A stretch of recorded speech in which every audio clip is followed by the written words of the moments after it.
Kesehatan tanaman berperan penting dalam tingkat produktivitas dan hasil panen yang dicapai. Terdapat 3 faktor yang dapat mengganggu kesehatan dan produktivitas tanaman, yaitu hama, penyakit, dan gulma. Hama merupakan organisme pengganggu tanaman atau biasa disebut OPT yang dapat dilihat oleh mata secara langsung.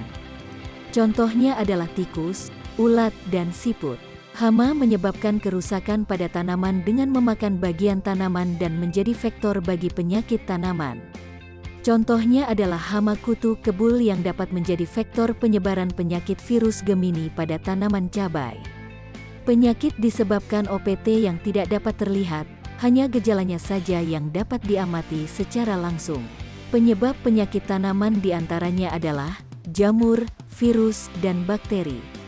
Penyakit dapat menyebabkan penurunan hasil dengan menghambat pertumbuhan, merusak jaringan tanaman, hingga menyebabkan kematian pada tanaman. Contohnya adalah penyakit busuk daun, blast, pada tanaman kentang yang disebabkan oleh jamur Phytophthora infestans. Keparahan penyakit pada tanaman dapat dipengaruhi oleh 3 faktor, yaitu lingkungan, patogen, serta ketahanan tanaman atau dapat disebut sebagai segitiga penyakit.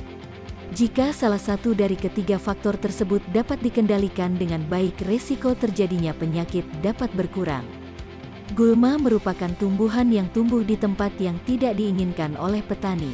Gulma dapat menjadi saingan bagi tanaman untuk mendapat hara, nutrisi, dan cahaya matahari, serta dapat menjadi inang penyakit. Contohnya adalah gulma Cyperus rotundus yang dapat menjadi inang penyakit tungro untuk tanaman padi. Hama, gulma, dan penyakit dapat diatasi dengan metode fisika, mekanik, biologi, dan kimia.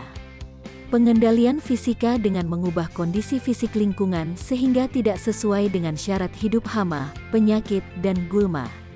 Contohnya adalah pemasangan mulsa untuk menghambat pertumbuhan gulma dan penyakit. Pengendalian mekanik dilakukan dengan peralatan, contohnya adalah perangkap hama dan penyiangan.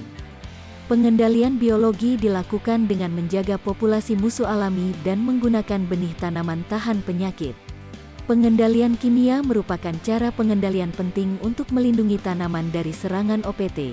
Bahan kimia harus memenuhi kaidah 5T, yaitu tepat sasaran, tepat jenis, tepat waktu, tepat dosis, dan tepat cara aplikasi. Santani menyediakan beragam bahan aktif dan formulasi untuk mengendalikan hama, penyakit, dan gulma sehingga dapat lebih tepat dan efektif dalam mengendalikan serangan organisme pengganggu tanaman.